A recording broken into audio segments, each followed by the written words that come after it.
Y'all, welcome back to the channel. And today I'm super pumped. I have a fellow Texan on the show today, and you guys are going to be really excited to hear Ryan's story. But I want to get a chance to introduce Ryan. This is Ryan Murphy. Ryan has a YouTube channel. Now, his YouTube channel used to be called Freedom Food Farms. And Ryan is a fellow Texan, and he is in the Northeast Texas where we are. And but Ryan's YouTube channel is no longer called Freedom Food Farms. It's now called Against the Grain. So this is what we're going to be talking about today. But first off, how you doing today, Ryan? I'm doing great. Thanks for having me on. How you doing? Oh, I'm doing awesome. Feeling better every day. And I wanted to get a chance for people to get to meet you, and they'll be able to check out your channel. But why don't you tell us a little bit of your background? Like, for example, where are you from? How did you end up in Texas? And what are you doing in Texas? As a lot of Texans now, came from Southern California. Okay. A little bit afraid to say that, but it happens. Well, I knew that I wanted to move out to the country from a long time ago. I always thought that I'd retire out in the country on some sort of ranch, and that be, where I live out my days. Back 2017, I wanted to do some traveling. I ended up, I said, I wanted to see, one of my things is I wanted to see all 50 states. And I said, okay, what's the best way to do that? I thought flying from place to place is pretty tough. Driving, that's hard. And then I came across an article on Facebook, I think, about Amtrak, and they had an option on there to where you buy like a 17 stop tour, and you can go all around the country, which I thought was perfect. So I can go through different states, make different stops. You can jump off in different areas where you're not supposed to for a little bit. And I jumped on Amtrak, went through 29 states in 28 days. It was the trip of my life. It was pretty cool. Yeah, and one of the places that I stopped off was Dallas, and I love Texas. I had a great time here. Actually, I played cards with some old ladies, because you meet everybody on the train. Mineola. So okay, the whole area, and we passed through. They got off, and I got to see part of Texas. But when I was moving out here, I wanted to make sure, Southern California boy, the weather wasn't too much of a change. Sure. So I said that I didn't want it to get below 10 degrees. I drew a line. I didn't want to deal with hurricanes. Drew another line. And I didn't want to deal with desert anymore. Drew another line. So that left Northeast Texas, a little bit of Oklahoma, and some of Louisiana. Yeah. And there's no state income tax in Texas. So I said, that's the one we're going to. There you go. So that's how you made your decision. That's pretty cool. Yeah. So you moved to Texas, you bought some dirt, but you didn't just move to Texas. I mean, you didn't just like buy a house in a subdivision. And so what exactly did you do when you got to Texas? Well, I knew I wanted some land. So I moved here March of 2020, so right in the middle of the craziness of COVID. Wow. That was a fun time to move, but I wanted to get a farm started. So a month being here, got my first 3 Longhorns, actually the ones right there in the back. Awesome. And a couple weeks later, got meat chickens, raised those up, and I started my little farm here. Cool. So what was the whole point of like farming and having cows and chickens? Why do that? Control over what I eat. Okay. So you were health conscious. You wanted to know what you were eating. And a mentor of mine, he says it's not as important as what you eat is what your food eats. Exactly. Right. So that's what that's exactly why we moved to this region of Texas, for many of the same reasons that you moved to the green piney woods where we are. And so that's all very interesting. And we as well bought Longhorn and have chickens. So there's a lot of overlap. There's a lot of common interests here. And Ryan and I in the past collaborated with our Food Forest in a Box and some of our fruit tree cuttings. So we've kind of collabed on that part before in the past. And then what's interesting, is, we've recently went carnivore in the last 45 or 50 days, all of us, all 8 of us. And so we've been watching a lot of different carnivore channels, Dr. Shafee, Sean Baker, Paul Saladino, been listening to some podcasts and different things. And then Homestead Hal was another one.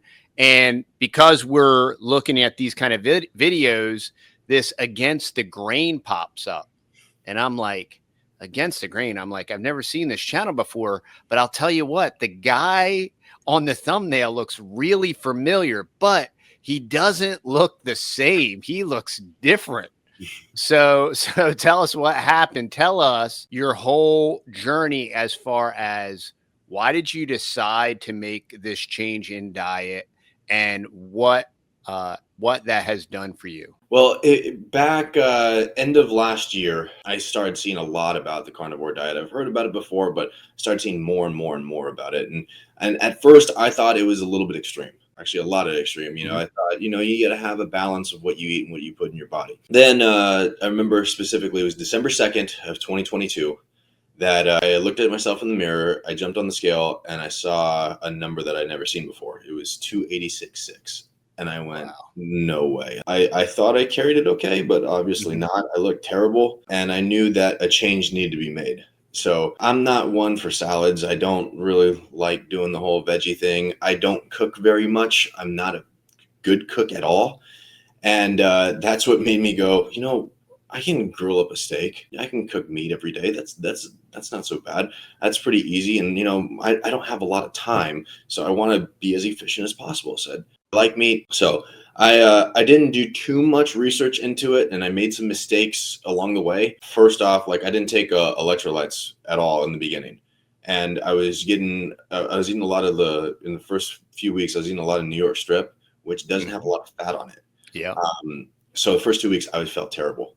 I felt absolutely awful. I'd get up, basically just do the bare minimum around the farm, and then I'd go back to sleep.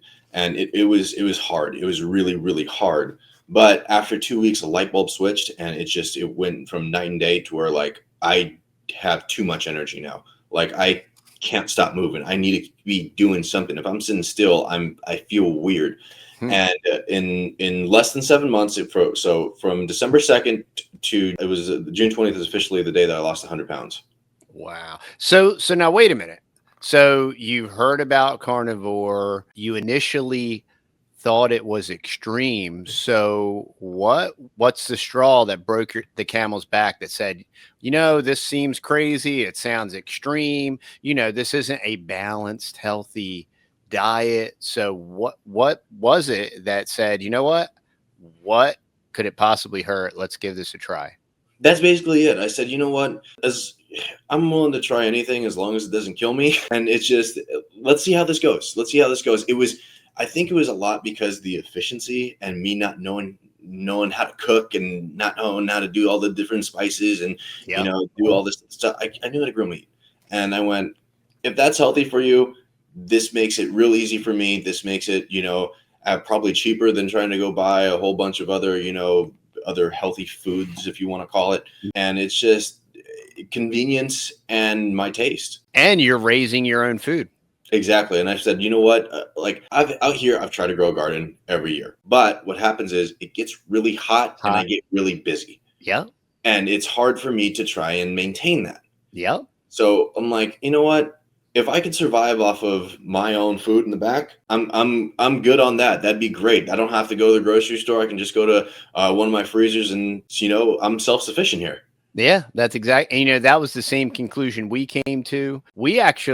My wife decided to give carnivore a try for us as a family. We have a very large pantry that's stocked to the gills, which, by the way, a lot of people have asked us, well, what are you doing with your pantry? Well, we've been selling components of our pantry at a discount to friends of ours because, it was stocked to the gills. We had a solid 6 months worth of food in there, which is a lot when you're very, gluten-free, dairy-free. And in a large part, it's a very carb-laden diet. Now you have all your legumes and your quinoa and all these other vegetables that are supposedly high in protein and all this stuff.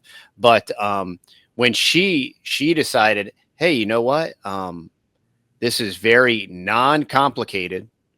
And with what we are currently doing with our ranch, with the size of our herd, and with the different cow purchases we've been making, and we've been doing some trading and different things, like this is one, it's very, and we can actually eat all of our own meat. So we've sourced it. It's ours. We know what our food ate, and so we're controlling not just the quality, but the quantity. And it's funny, today I found out that we use the exact same USDA processor. So it's a small world. It's kind of hilarious.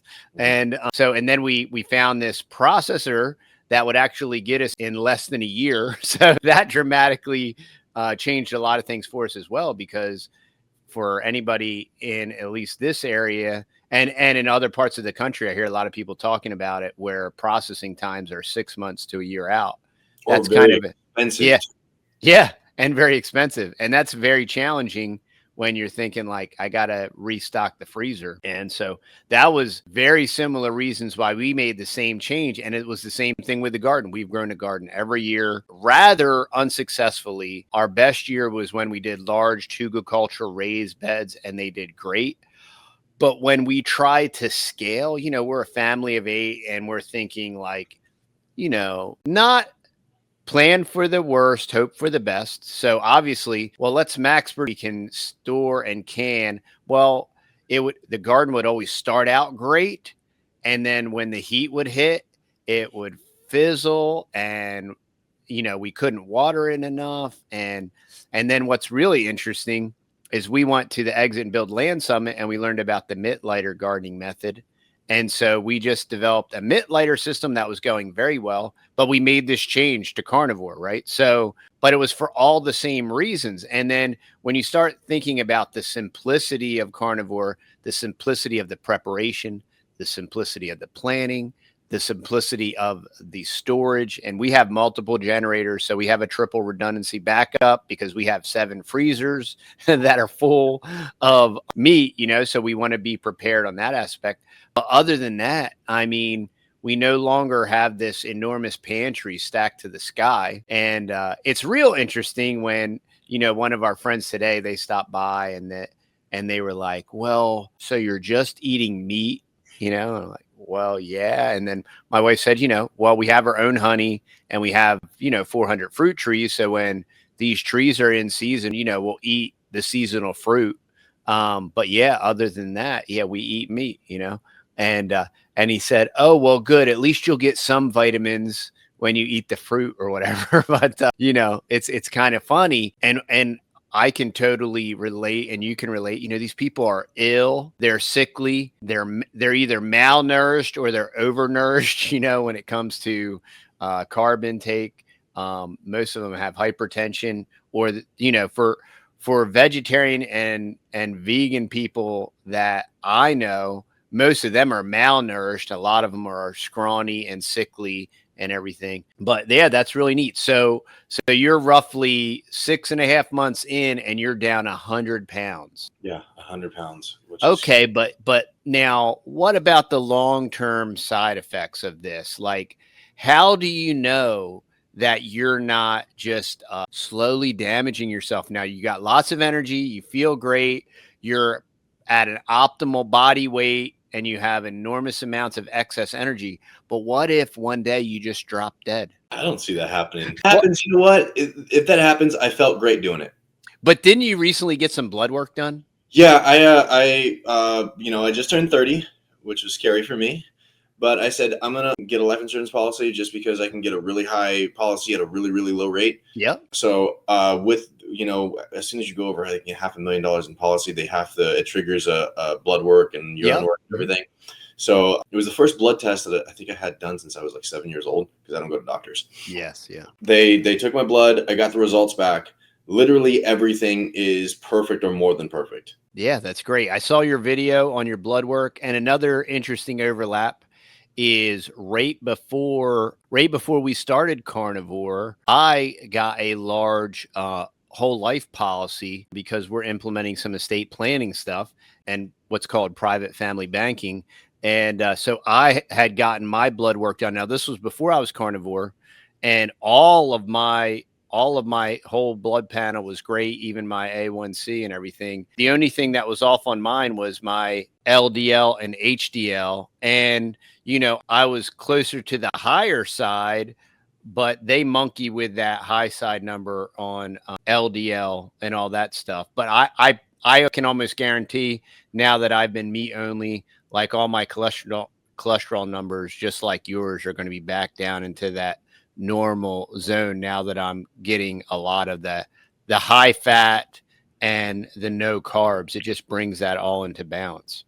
Yeah, what I was told and what I've seen is the way it's explained to me is that because it's not when you have carbs and fat, when you mix it together, your body's going to burn the carbs first and store the fat, and that's where the cholesterol comes in. I'm not 100% sure on that, but it's kind of the layman's terms of how the body works and how, you know, cholesterol is made. Right. And the other thing that, you know, that they teach you in school and in college in biology, you know, they teach you that the cholesterol, because the cholesterol is actually a cycle, you know, it's a cellular cycle, and it's the cholesterol moving in and out of your cell. And so the professor was explaining it, you know, well, the bad cholesterol is the cholesterol that goes into the cell, and the good cholesterol is cholesterol that comes out of the cell. But it's a cycle, obviously. So if you break that cycle or destroy that cycle, you're really damaging your cells, which is what happens. And that's where plaque comes from, arteries, you know, artery plaque and all that stuff. It comes from statins and messing with all of this natural cycle or jacking up the cycle because your diet is out of whack, you know? And okay, so you went carnivore, you lost 100 pounds. Now, what do you have planning in the future? What's your next steps with your YouTube channel, your carnivore diet, your ranch? What is your next steps? What are you planning to do, Ryan? You know, continue the farm. As far as YouTube, I got a big boost after a couple videos I posted about that, and it seems that that's a lot what people want to be you know, hear about. Incorporate it, and maybe not completely over to where it's just a carnivore diet YouTube. So I still want to show off the farm and, you know, where the food that I'm going to be eating comes from. But as far as the carnivore diet, like I've slowly tried to reintroduce stuff. And like last week, I was like, you know what? I loved pasta. I loved it. So I was like, you know what? I'm going to make some pasta. I'm going to go for it. And I did my big time research into it. I bought pasta from Italy to where it's not sprayed with glyphosate. It's the durum wheat. It's the best of the best. Okay. It's pretty expensive, but you know, hey, whatever. It in sauce with no sugar added. It's just natural as can be, organic as you can be. Ate it. Next day, I felt like crap. I felt awful. I felt, I mean, just sluggish, lethargic. And I just went, I cannot do this. I can't eat this just straight pasta anymore. So what am I going to do? I'm going to keep with the carnivore diet. I'm going to keep eating meat. Now for 2 months, the first 2 months, I was perfect on it. I did not cheat one time, but as I kept dropping weight, I wanted to give myself a little reward. So I'm not perfect on it now. I have one cheat day a week. I go, there's a restaurant in town. I have a whole bunch of friends that work there and that go there, and I don't go crazy, but I'll get like a brisket burrito or a brisket.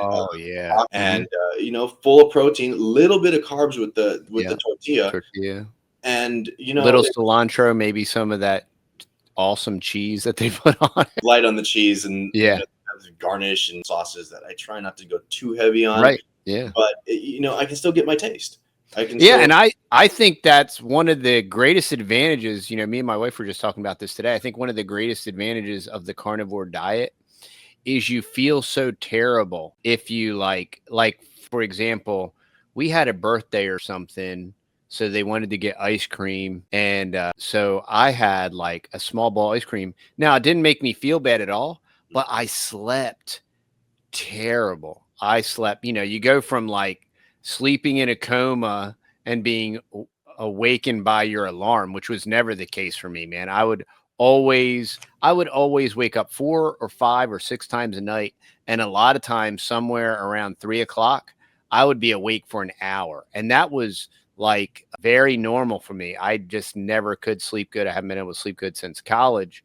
But ever since going on the carnivore diet, I sleep like a rock. And I don't want to like remember what it's like to sleep that bad again. So it's such a reinforcing mechanism, is like when you do deviate from your diet, you'll pay the consequences. And some people say, I know Sean Baker's talked about this, where they say, oh, well, you just taught your body to only eat meat, so now it's not it's not accustomed to all those other foods, so that's why you have this adverse reaction to it. But the reality of it is, from my experience and what I experienced with my diet and changing it and different things, is really you're so used to feeling like junk, right? And like that when you feel that incredible, when you start feeling like junk again, you're just like, wow, I really feel terrible. And prior to that, you never associated it with the food. Yeah. You were just like, well, chemtrails or whatever, fill in the blank, or they are monkeying with the food and they're doing all this stuff. And I guess this is just what you feel like. And I just grown accustomed to it, but then when you find a real, and we're not super puritanical. We have our own honey. I still drink coffee with honey in it. And I just a day. And I do my coffee in the morning with 4 or 5 raw eggs with the immersion blender and some honey. And it's awesome. And that's like my breakfast at like 5 or 6. And I eat a lot of protein. And now what we've noticed is our grocery bill. Now we're raising our own beef, so we obviously get it at a discount. Not that the process doesn't take time and effort and different things, but our grocery bill has shrunk from $300 to $400 a week to like $50 a week. And we've been being real graceful with the kids, so we're letting them use barbecue sauce and all that stuff. But once we kind of like wean them off of like organic barbecue, I think we're getting like the tribal stuff or whatever. Once we wean them off of that, like our grocery bill, we do eggs, but we have all our own eggs, so we don't pay for eggs. Once we wean off the barbecue and all the sauces, our grocery bill will almost be non-existent, other than whatever we pay the processor and getting the cow to the processor. That's literally, and it's amazing as you talk to people, and I'm kind of telling them the success that I'm having with my shoulder and being able to, move again. And it's amazing how people are so reticent to at least try it. Because that's what I say. I'm like, hey, try it for 90 days. All you got to do, if you try it for 90 days, it's not going to kill you in 90 days. And I think that's why there's such an interest on social media about it, is because people have had such incredible results with it. And it's not easy developing a new habit. And you're like, is it worth it? You're denying yourself, you're taking control of your life, and you're taking control of what you put in your mouth, but you're denying yourself, like our friend today said, oh, so what about desserts? I'm like, well, we don't eat desserts. Like, there are no more desserts. We don't do that. That is for me on steaks. That's my dessert. Yeah. Yeah, exactly. Yeah. You just triple. And the funny thing for me is I always loved the super fatty meat, and my wife could never eat bacon. She loved the smell of bacon. She could never eat it. And she could never eat the fat, like on the steak. She would always cut it off, and I would always take it, and eat it. And she was like, you're so weird. And I'm like, dude, I don't know what there's about it, but like, that just tastes so good to me that I used to cut it off too. I used to give it to my dogs. Yeah. And then I started craving it. I love it. I cut it off and I leave it to the end. That is literally my dessert. So like, you talk about fat adapted. Oh my gosh. Like I could eat just pure fat. And now what we're doing, so with this cow we just sent in on our hamburger, so I think he said the max ratio he can do is 60-40. So this we're experimenting with this. So this time we're getting our beef 60-40 mix. Mm-hmm. And the other thing that we've done purposefully since we grow Longhorn, I know Longhorn is very lean, because they're a very hardy animal. My mentor says they can eat barbed wire and cactus or whatever. But so what we did is we traded out our bull, because we had a pedigree. We had a very nice bull. We have a lot of paper cows too, but we traded out our bull and we bought a low line Hereford bull. So we're going to interject the Hereford genetics for marbling, because Herefords are a heritage breed and they're higher in fat content. So we're trying to and there's been plenty of people that have done Hereford Longhorn crosses. So we want to inject those genetics into our herd to raise the fat content. I just think bull as well. Oh, do you? Yeah. Yeah, it was actually the first calf born here. I kept him intact, and he's a half Brangus Charlet. Yeah. Oh, yeah. So you're gonna have high fat content in that. Yeah, I'm gonna just experiment with a little bit. The Charlets are gigantic. Well, man, that's great, Ryan. This has been a great conversation. I'm gonna link your channel information. This is gonna go up on our YouTube Rumble, and we are launching a podcast. We're launching a podcast probably this week, so this might be the first episode of our podcast. I'm not sure what the title of the podcast is, but our channel theme is faith, family, food, and finances. So this fits in our genre that what we want to talk about and the things that we enjoy. We don't want to be pushed in like any particular niche or anything, because that'll get kind of boring and we kind of get pigeonholed. But yeah, I really appreciate you taking the time. Now, so for anyone that is scared of carnivore, considering carnivore, what do you recommend? I recommend, first off, you need to go in prepared for it. You can do it one of two ways. You can either go in slowly, like some people were recommending, but I never do things slowly. I just jump in. So when I started, I went and threw out everything in my fridge, and went to the store, bought ground beef, went and got steaks because my steers weren't ready yet. Get high fat steaks. Okay. Don't do anything low fat. And then you need to take some electrolytes, whether it be, salt, magnesium, potassium, because I wouldn't have gone through I went through a withdrawal is what it was. I went through a really bad withdrawal for those first 2 weeks until my body said, okay, this is what I have to run on. And that would seem, I've heard from a lot of people that was one of my bigger mistakes. And that would turn probably a lot of people off, because if it wasn't for me jumping on the scale on day 5 and seeing that I lost, I think it was 7 or 8 pounds in 5 days, I would have stopped, because I just felt so bad. Sure. And it is an absolute proven fact. I mean, food and sugar, processed sugar, is much more addictive than crack. Yeah. So, I mean, it's literally like, it could potentially literally be like a druggie coming off of drugs. I mean, those processed sugar is so addictive. And, we were gluten-free, dairy-free, and we didn't use any type of processed sugar, but just, we ate a lot of carbs. We made a lot of bread and different things, even though we were gluten-free. And, it takes a while to come. Now, what's your steak tip? I know you got a steak tip, a economy recommendation to save people money. What cut do you recommend people buying? Chuck steak. 100% chuck steak. Like I go to the store and I always clean them out. I go to the farmer's market and I'll go ask, okay, who's got chuck steak today? And hopefully it's grass-fed, grass-finished Longhorn, which should be my obvious preferred. And I'll take everything they got, because it is chuck steak. If you're not familiar with it, it's thinner. It's a thinner than ribeye, but it tastes like it. And ribeye and filet mignon are my 2 favorites, but you know what? That's, if you're going to be paying $30 a steak a day, that's a little bit tough to justify. Have you ever had a good prime rib? Yeah, it's pretty good. Yeah, that's right up there, right behind maybe a porterhouse or a tomahawk. Those are some of my real favorites. But I can get a chuck steak, about a pound of chuck steak, for like $8. Wow, and that's what I'll eat a day. And like I don't eat eggs because I just don't like them. I've tried them a million different ways. I had ducks and stuff. Tried that. Nah, Yep. I'm not too big on.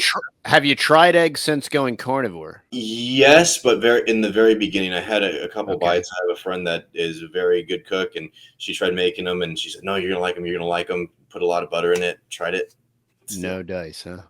Because what I do, like when I make a hamburger, and we cook our burgers medium rare, but then I take a sunny side up egg and I put that on the top, and that's kind of like my cheese, my version of cheese. And I think it's incredible. And my wife, she always hated runny eggs, and now she couldn't eat bacon.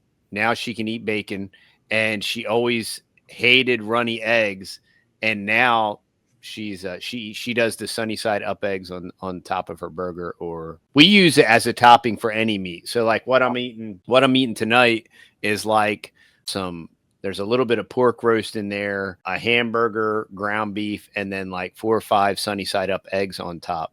Wow. And so getting lots of protein, lots of fats. And well, that's great. There's been a lot of great tips there, using the chuck steak, being prepared. What's weird too is that like I used to be, I grew up, my mom and dad, they cooked everything well done. Okay. And I've gone from well done to medium rare. Now I like everything rare. It's just tastier. It's better. And it's just, my palate has changed over this time to where like, if it's well done, like I don't even want to eat it. Yeah, me too. Like if it's overcooked, like this is ruined. It's not as moist. It's not as flavorful. There's not as much good stuff there and that's actually why. And I've never researched this, but that's why I like doing the raw eggs in my coffee with the immersion blender, because I just figure there's got to either be some more bioavailability or a little bit more extra if it's not heated and cooked. But that's just completely a guess. I don't know that for a fact. But well, they're also your eggs, and you know where they're coming from, so you don't have to worry about anything. Exactly. That's what I tell people, because they're like, man, you'll put raw eggs in your coffee. I'm like, only my eggs. Like I won't, even organic store-bought eggs, I'm not cracking them and drinking them. But since they're my eggs, I know what's in them. And for people that like coffee and they're like, oh, well, how do you do it without half and half or heavy cream? I'm like 3 or 4 eggs. When you put the immersion blender in there, and I put a teaspoon of honey in there. When you put that immersion blender in there, you will not know the difference. You won't know that it's eggs. You'll think that it's cream, and it looks like it. It looks like you have heavy cream in there, and it's the same consistency. So, wow. I don't drink coffee, but I do know that a little tip is that the heavy cream doesn't contain sugar. That goes to the I think lactose, right? Yeah. So like you can get away with that a little bit more. But with me, like since I don't drink coffee, one of my go-tos at night to kind of relax myself, I'll actually go take a tablespoon of 100% dark chocolate, 100% cacao, and just go put hot water in it, not mix it with anything. And people look at me like I'm crazy for that, but it tastes great, doesn't add anything to me, and it stays within the carnivore-ish kind of theme. Yeah, that's one. We have a couple different. We have some native mud, so we have some caffeine-free alternatives. So we have like cacao nibs, and I'm a big fan of the dark chocolate. Some people in the carnivore circles, with the oxalates, they're kind of super against anti-coffee and anti-chocolate. But I mean, that's our whole approach is do it. And we've always been very extreme people with everything that we do. But at the same time, I'm like, look, there are no hard and fast rules, right? Like, do what works for you. If it works, do it and do more of it. If it doesn't work, change it, switch it up, try something else. But try. I mean, the whole goal and the concept is, do you want to look better and feel better and have more energy? I mean, that's the whole reason. This isn't some kind of like asceticism and like self-torture. Yeah, this isn't like some kind of torture thing. Like, I just want to torture myself and prove to the world that I can just eat meat and not die. I think that's what's so fascinating about all the traction is people just see incredible results. They're seeing like stuff with cancer, and and that really has everything to do with starving the sugar. Sugar is what feeds the cancer, and if you starve that, if you can starve that while still feeding your body, I mean, that's incredible. And then when you're feeding body optimal nutrition that's not really readily available anywhere else, that's why we're having these exponential successes. And I'm defying like 4 orthopedic doctors and even my stem cell doc who said, well, you know what, you just have to come to your range of motion. And he brought me the most hope. He's like, look, we can freeze this in place. We can kind of preserve what you got and keep it so it doesn't get worse. But what you got is what you got, And while there was a lot of comfort in that, like, oh, wow, well, this is really good news, because before it was all, well, we're going to hack the top of your shoulder off. We're going to jam a stainless steel ball on there, and then we're going to wrap a bunch of Teflon and bungee cords around it and screw it to your bones, and that'll be good for 10 years. Dude, I'm 47 years old, man. I'm gonna like, yeah, if you give me a joint, I'm gonna use it, and I'm definitely gonna wear it out, And so when I got the stem cells, he's like, you got what you got, but we can preserve it. Well, then when I started on the carnivore, and my it just kept continuing to heal, and I'm like, man, I don't want to, I don't want to think I'm psyching myself out, but like this thing keeps getting better and better. And then I was joking around with my kids. I'm like, yeah, this whole carnivore. And I was joking. I was literally joking. I'm like, yeah, this carnivore thing's so good. Like I can do push-ups. And I dropped down on the floor, and because I'd been trying to do like sissy push-ups, like elevated. And I would get to a certain point, because I'm missing like 30% of my labrum. So when you get to that point and the bone hits the bone, you're like, yeah, I can't do that, man. That's nasty, right? That just doesn't feel good. And I dropped to the floor, and I was like, whoop, now I can do 30 or 40 push-ups in a row. And I mean, that's miraculous, And so, yeah, it's very exciting. And then when you share that with other people and like, hey, try it. Like, look, don't take my word for it. Don't take Ryan's word for it. What's the worst that could happen? For one, if you do it, you are literally going to save money. What we've noticed is we have reduced our trash production. So our kitchen trash can would go out at a minimum, at an absolute minimum, once, maybe every 3 days, And I don't know if it's like number 10 cans and cans of whatever, there'd always be lots of packaging, right? Our kitchen trash can goes out maybe once every 2 weeks now. Yeah, I'm right with you, even longer. Yeah, and I'm like, talk about an unthought of benefit of this diet is we're producing way less trash to go into the landfill. There's nothing greener than that. I realize there's all this like cow farts are killing the planet.